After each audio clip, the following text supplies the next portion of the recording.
So you developed this product, the knife, basically for yourself. I did. So then, what was the issue with what you were going through with like a traditional knife? And you're like, there's got to be obviously you're like, well, there's got to be a better way. Like Right, this right. can't be it. But like, help walk us through like that So hold whole on thing one because second. most people do use something. Go, this thing sucks. It's like, well, Right, are right, you gonna make it better? right.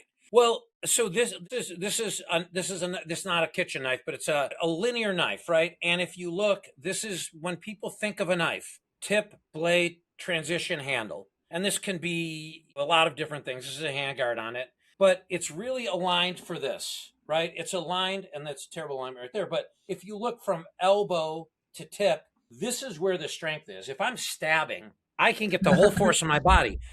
Now, I don't want to sound violent, but it makes sense. This is one of our oldest tools, and people would hunt with it, they would defend themselves with it, and they would do everything. The blade becomes secondary. And now you're trying to transfer force downward from here over to here. So you have to either saw, or a chef will hold a knife this way. But generally, it's a great multitasker that we've asked to do its secondary task.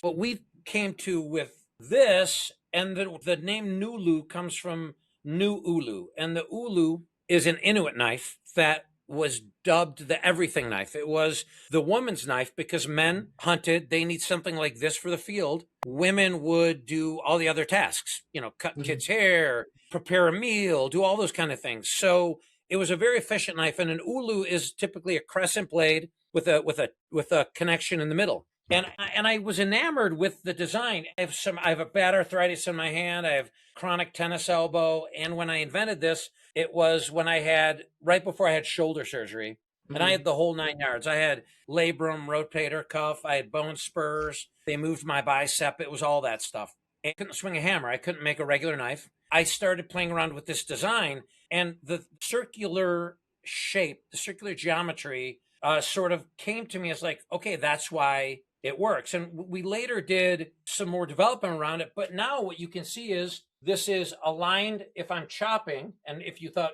it's upside down, of course, I'm not chopping up, but my arm is aligned with this. But if I, let's say, have a wrist issue, I can find anywhere on this that suits me.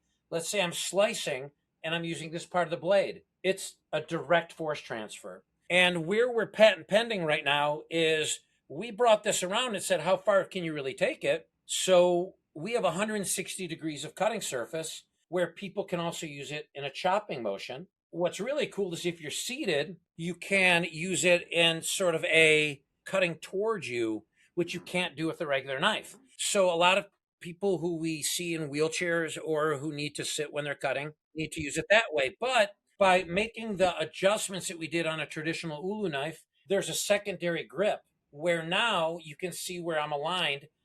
I can cleave with it, and I can do very, very precision cutting with the tip because Mhm. now I know where it is. And it's interesting. We were talking about like sort of happy mistakes or happy discoveries. And one thing we determined was also the vision impaired community likes it because if you look, you can't even see the blade because it's perfectly aligned with my body. What that translates to is you know exactly where the blade is. So the vision impaired community also likes it because it offers a lot of control.